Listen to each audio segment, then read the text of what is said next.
Listen, I want to start first and foremost. Welcome to Moneyball. I have with me today, I have Coach Bill Magnusson. He's with Firebaugh Eagles, I guess out in the middle of nowhere, right? As he says. So that's the first thing I want to ask you. Tell me a little bit about Firebaugh, where it is, and surrounding. Is it just kind of open there? Is it ranching? Tell me a little bit about the community itself.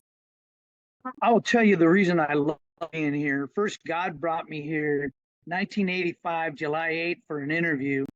And I'm from East Los Angeles, town called Pomona, Claremont area. And I really wasn't even aware, except for the fact that I had driven from Southern California to Northern California to Chico State University to go to school. I kind of looked out here and I said, man, there's just nothing but farms and weeds out there. So I was pretty ignorant of this area. And then when God opened the door to come here, I came here and fell in love with it. The people here, the atmosphere, small town. A lot of people. If you come here and you ask them about Coach Mag, they're gonna know who I am, including kindergarten to. I have a youth wrestling program, so we start them at 5 years old and we go all the way up. And our youth football, same thing. Youth football, we start them young and teach them the game. And I love so it. we are. I would say if you have anything with tomato sauce in it, we grew it. We have a tomato processing plant right here.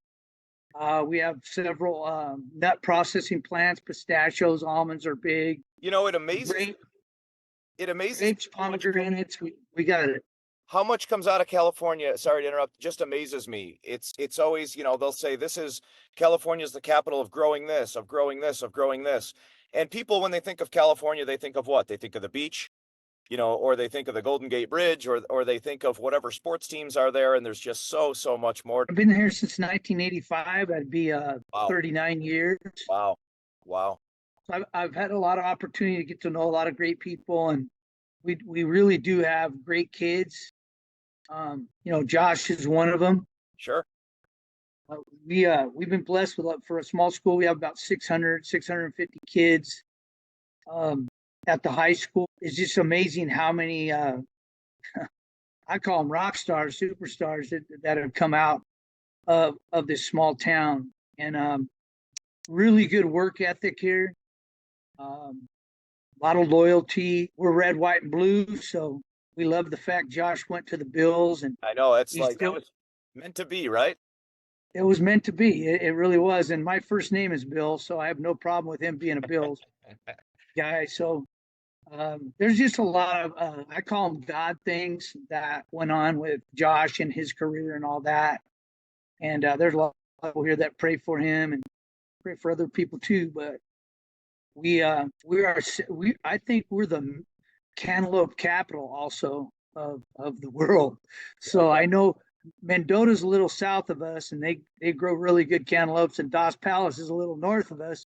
And I think the whole west side out here, it does get super hot. 110, 115 is a kind of an average day when it starts getting hot out here, which is good for melons. And then our farmers, these guys they're pros. They know how to do it. They know how to do it well. And if you have never had a Firebaugh melon, you've never had a melon. Listen, it's on my to-do list, but my viewers would absolutely assassinate me if I sat here and I talked about melons the whole time with you. So, being a Buffalo guy, I literally coach. I'm about 5 minutes from the stadium. I grew up in this area. Right now they're building the new stadium, right across from where the existing stadium is. I'll send you a few photos and a few shots of it if you're interested after we wrap up. Josh is the biggest thing to happen to Buffalo since maybe ever, right? It's crazy when people say football towns and how people compare football towns. Buffalo, this city was so big early on, right? You want to go back to the 20s or the Pan American stuff there, but Buffalo fell off, right? Obviously, Steel City and the Rust Belt and Bethlehem Steel, and we have our football, we have our Bills and our Sabres. a lot of the population left. They all went to different climates, warmer climates. With that, a lot of the jobs left. It's a very blue collar town, right? And Josh coming here just absolutely revitalized this city in so many ways. One thing that stands out with me with Josh, and I have had the opportunity to meet him a couple times, it's his character. Now, that has a lot to do with, number one, the way he's brought up by his parents, and number two, the way he's brought up by his coaches, right? Tell us if Josh always had these characteristics instilled in him. When he came up and you were coaching him playing football, what did you notice about him? Was it this kid's going to be special, or was it just kind of, hey, he's like every other kid? Or tell me a little bit about his character itself, not his football, but his character. Well, first of all, I appreciate you telling me a little bit of the history about Buffalo. Yes, I grew up in Los Angeles as a Rams fan, which means my favorite team is anybody that beats the 49ers. And but I love football. So even in the days when the 49ers had Joe Montana and those great teams, Steve Young, Jerry Rice, right. I still appreciated those guys and how well they played football. And one of my friends played on the 49ers. So that's another story that we can get into later. But the people from Buffalo, they're genuine, they're hardworking. I went to Kansas City for the AFC Championship game a few years ago when my quarterback, right before Josh, Marcus Espinoza, called me. He says, "Hey, I got a ticket. You want to go?" And it was during COVID. So, of course, I said, "Heck yeah, I'm going." Of course, yeah. So I went to some Bill's Backer bar in Kansas City. It was like a really good barbecue place because they had told us you got to have barbecue when you go to Kansas City. Kansas City, yeah. So I went there and we were eating dinner. During dinner, we got there at 7 and we were probably eating by about 7:38. But every hour, more and more and more Bills fans start pouring in because I think the game was Sunday and this was Friday night, right? So they keep pouring in until this place is standing room only. So then I said, I'm going to go have fun. So I go over, I see a couple guys. I know they're Bills fans. I start talking to them. And I have all my Firebaugh gear on. I get my hoodie. I had the quarterback jacket that I used to put on my quarterbacks to keep them warm. Okay. When it got cold, I was wearing that too. And man, I had such a blast with the fans in Buffalo. The guy, I asked him, I said, "What do you do?" He says, "I'm a carpenter." Yeah. I said, "Oh, great. What do you do?" "I'm a plumber." Yeah. "What do you do?" And another guy was a blue collar guy like myself. And when the guy looked at me and he said, I'm an investment guy, so I'm paying for all this. Oh, that's typical Buffalo. That's the attitude you'd get too from them, some good wit, some good humor, and very, very blue collar, like you just said, down to earth people. Yeah. And then one guy said, "Firebaugh, that's where Josh Allen played." I said, "Yeah, that's where Josh Allen." He said, "Did you coach Josh?" I said, "Well, a lot of guys coach Josh. I happen to be blessed enough to be the head football coach, and he was my quarterback." So yeah, I did. And from that point on, I got moved from here to there, over here. You got to meet these guys, you got to meet those guys, taking pictures with people. And I'm calling my wife on the phone because she couldn't go with me. And she's my best friend, And Yes. I said, "Hey, you're not going to believe what's going on." She goes, "Well, record some of it." So I'm recording it. And so she can see how crazy the Buffalo Bills fans are about Josh and about the team. It's a way different than the fan, here in California, whether it's Raiders, 49ers, Chargers, Rams.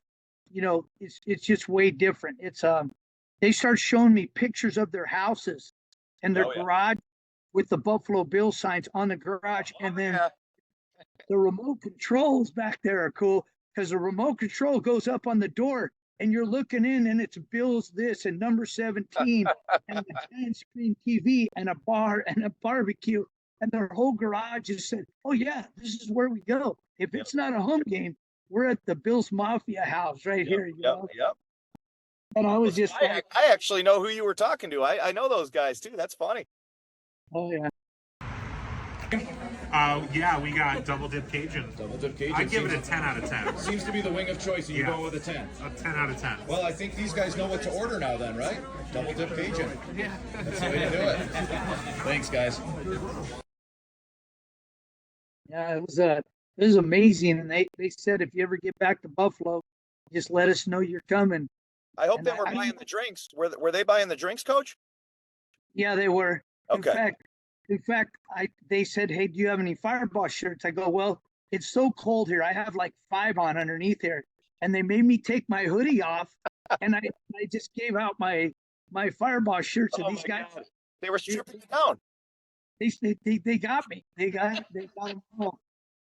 It's a I great had 4 or 5 Westside Invitational Wrestling Firebaugh shirts on, and those were gone. And then I had my hoodie, and then my quarterback jacket. I kept those 2, even though they made me offers. I almost couldn't refuse, into the thousands of dollars. Did Josh wear this? Well, yeah, all my quarterbacks wear it, keep warm. But it was a super good time, and it left me nothing but, I love the fact that Josh is a Buffalo Bill, and like a lot of the kids here, Josh buys our uniforms for our youth football team and the helmets. You know how important helmets are. They're all upgraded now, and he's an ambassador for football. And to I know it's to other kids too, because I know Super Cade, and Cade's actually a friend of my daughter's and mine. Okay. So he's the boy that Josh flies back to the games back there and stuff. And I know Josh has a big heart for kids. Yes. And it's just coming out because in reality, as much as a stud that he is, he's still a big kid. And if people on his team, they know that too, because Josh is a really fun guy. Yeah. He reminds me of that joke where the mushroom walks into the bar and tells the bartender, "I want a drink," and the bartender says, "Well, I can't serve you. You're a mushroom." And he says, "Why? I'm a fun guy." All right. Doom, doom, doom. But Josh says he's that kind of guy, so he's fun loving. He will be the hardest worker too. He's really a good blend of that type of personality guy. I would never play him in a video game, because even when he was here, he was like, him and his brother, they were like the kings of Madden or whatever. And now competitive. Now he's on the cover, so he's probably upped his game another notch. And I'll play some of our students here. We're having a Madden tournament after school right now. Okay. And so I'll play a few of them, and I'm not very good at Madden. I've played it, but There's too many buttons, right? Too many buttons now. yeah, yeah. You got to be a multitasker to get that one right. My kids whoop my butt, man. I'll tell you, they take me for a ride on it. It was real simple remember when video games were 4 or 5 buttons. Now you got. I was good at Pong. Pong was a good one. And I wanna just rewind 1 minute as far as the what you said about children. Josh is a huge ambassador for Children's Oshai Hospital here in Buffalo, which is near and dear to my heart and to many in Buffalo. And they have a brand new facility, a wing down there. And I know that he contributes and was a big part of that. And you'd be very, very proud of that. I just wanted to mention that to you. yeah, we a lot of Firebaugh people, when they had that fundraiser, I think they were asking for $17 or whatever because he's number 17. Yeah. And we couldn't believe how much money got raised by the people of Buffalo. And then they named the wing after his grandma, and I remember her coming and watching him, play here, and she was such a big fan. Yeah, you're absolutely right. Yeah. His middle name, I want to say, is Patrick, right? So that was his grandma. I think she was Patricia. Yep. Yeah, absolutely right. Yeah. Yeah. So I know you're not alluding it, but let's go into his character here. I got to hear it. I mean, for a guy to be this solid, I'm also the Fellowship of Christian Athletes huddle coach here at the high school. One of the jobs that I love the most. So we had a Monday night ministry called Eagle's Nest at the Baptist Church, where they would cook dinner for basically the athletes who were getting out of practice late. Didn't matter what. It would always Monday night football would be on the big screen. We go over there and have whatever the preacher was cooking, and we had a big adult group of strong people, faithful people that were saying, hey, we need to give these kids a good meal. We need to give them some spiritual food. So Josh was a part of that. He actually was a speaker at that many times. Wow. He came to my FCA meetings on Thursday religiously. I had known his grandma, and I know she was a very faithful person. The grandpa is Buzz Allen. That's the name of our gym. Okay. So our gymnasium here at Firebaugh is Buzz Allen Gym. Oh, okay. Okay. And I watched Josh and Jason and his sisters play basketball, volleyball here, and unbelievable athletes. Got to play in the name, in the gym's named after their grandpa. That's cool. So it's kind of fitting. But character-wise, character is revealed, it's developed, and then so I always feel like a burden having coached some really super athletes, wrestling and football. I feel a burden to develop their character just as much as probably more than their skills. I love that. I'll never be the guy that said I taught Josh Allen how to throw a football or how to catch. And his dad did a fantastic job, and his dad and mom are like very competitive. They were athletic themselves, and I think that they're the environment they created in their house just fostered this opportunity. I think I'm just humbled that I got to coach him for a couple years. I actually watched him grow up. So I saw him in a swimming pool because the dad ran the local Firebaugh area swim team.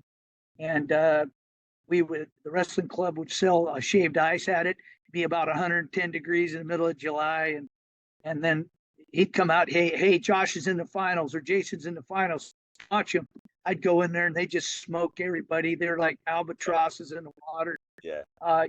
And really the character, that's where I felt like I had the burden I think God put on me is like, yeah, you can make them great athletes, but only, God creates that kind of character, that desire inside of you to be, that type of a person that honors God with your life. And your life is every second you get, and if you look at Josh, you look at how much he helps kids and how much he's probably doing so much more. He's not a bragger. He doesn't brag about it. No. Doesn't broadcast it. No. He's just a super generous guy. I mean, him and his dad, they help our wrestling program. They help our baseball program. They help all our programs here. But the character development, I got a good story for you. He was coming up to varsity, and he was a sophomore. I said, we're going to get into full contact camps this summer. And that's the only time you could put on pads. Otherwise, you just got to do 7-on-7. Right. So I said, we're going to go in the wrestling room and we're going to play tackle knee football in the wrestling room.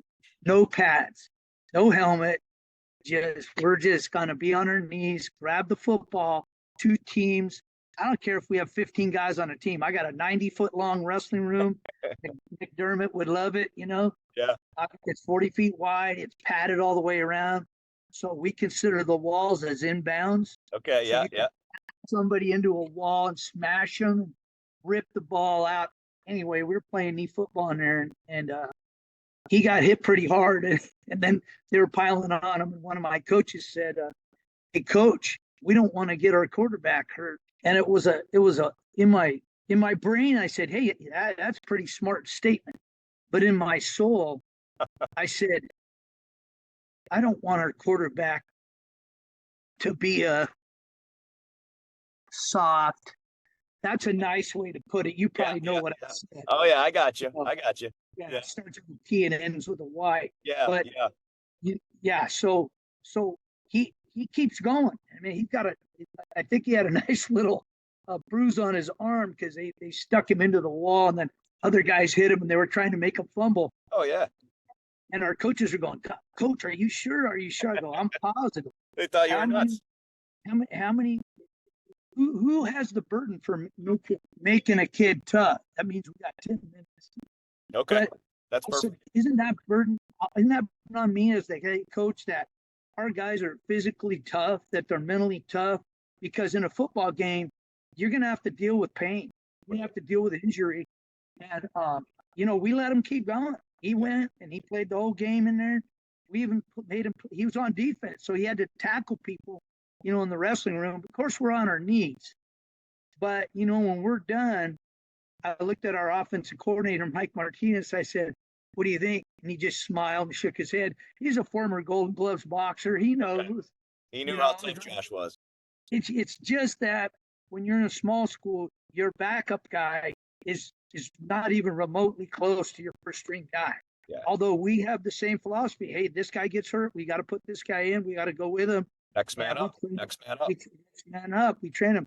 But it's also why when I look at, and other people can say, oh, look how Josh throws, or look how he read that defense, or look how he did that.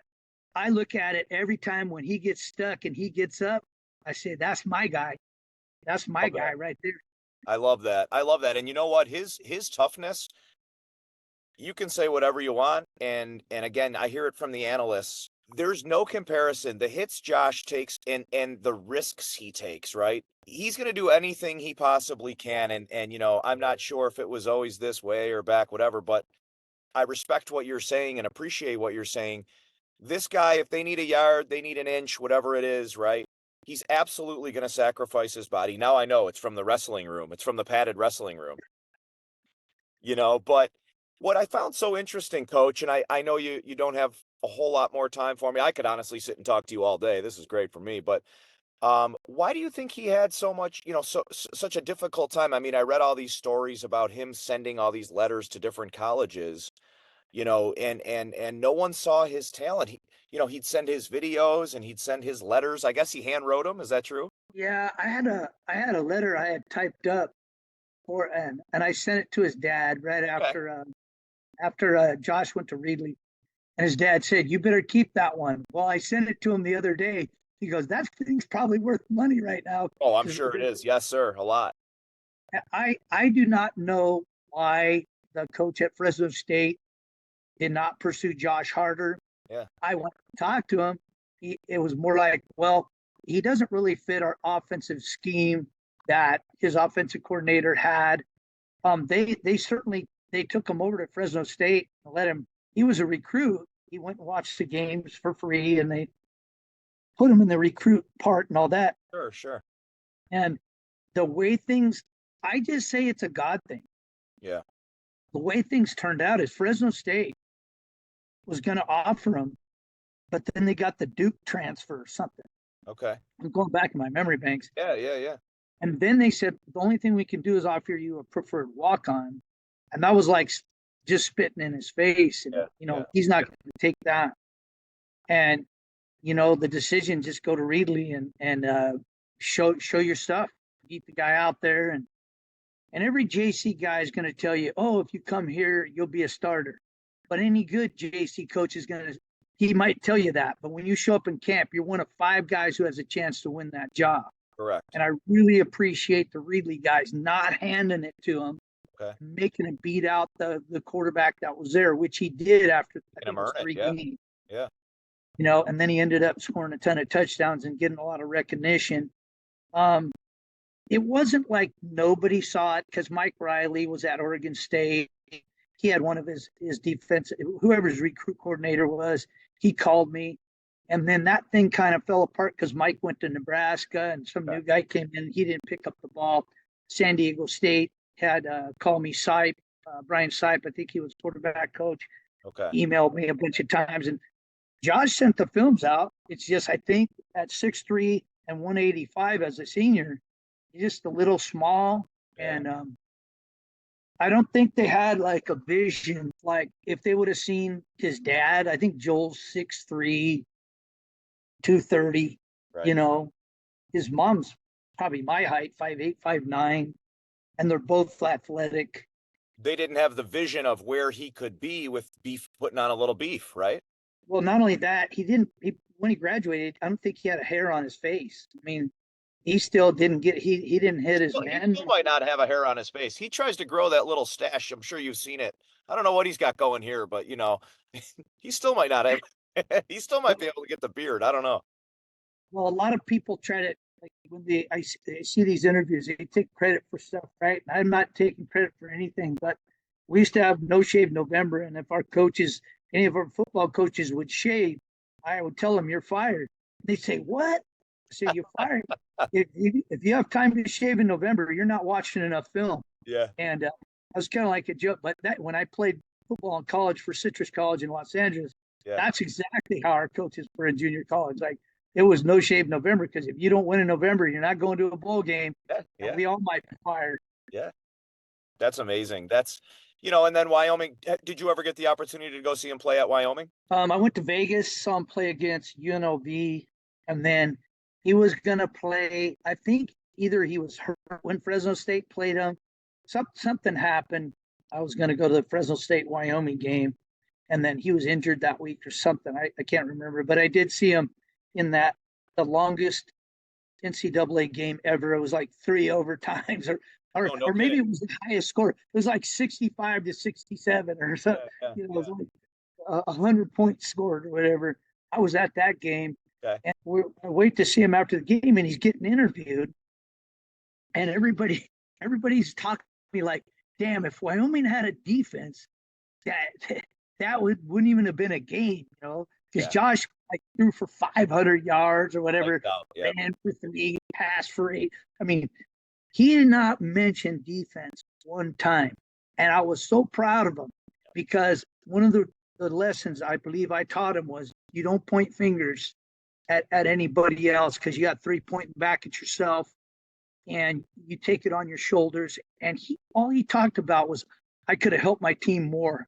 I could have done this. I could have done that.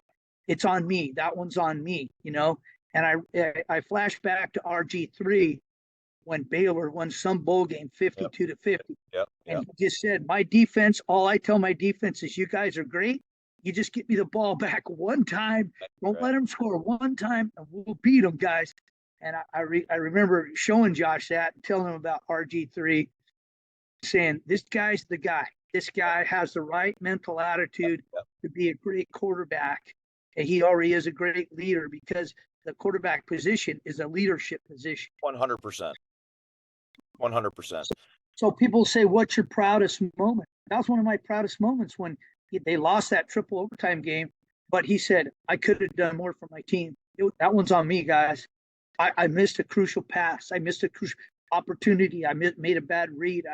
It's about me. I can fix that, and really control what you can control. And I think that's, right up there with one of my proudest moments, because that's a character moment right there, right? And you still see him if you watch. I watch every post game YouTube review that there is, and my wife watches it too. And my wife is a character person. Obviously, she didn't marry me for my good looks, but she loves character. She just, when she sees it, she really appreciates it. She watched him play football, and my wife's more of a wrestling a lady than a football. Okay. But when Josh played, and she will watch him, and then right before that was Marcus, and then Pup, she started understanding the game better. She started falling in love with it. Yeah. In fact, now we just flew back to South Bend for the Central Michigan game. Okay. She's a Notre Dame football fan. Okay. You right? converted. There's conversion.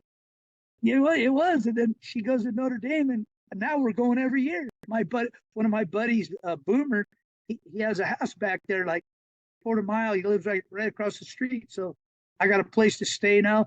And then I wish Notre Dame had a wrestling team, because if you look at Buffalo, the guys that I talked to all over Buffalo and Niagara Falls High School, the guys were from there. And I remember them saying, oh, yeah, I wrestled and I played football. Oh, yeah, I wrestled. I played football. A lot of wrestling. And I said, you guys got a lot of wrestling going on back there. That's awesome, because it makes you a better football player. I know it makes you a better head coach, because look at McDermott. Absolutely. 1993 national champion. Right. Yeah. Listen, Coach, this was an honor for me. This was a pleasure. What's up? It's your boy Rick Hyde, Big BSF. And if I'm not at Native Hype Mark, I'm right here at Shaman 2, 1046 Bloomingdale Road. Pull up. Ricky!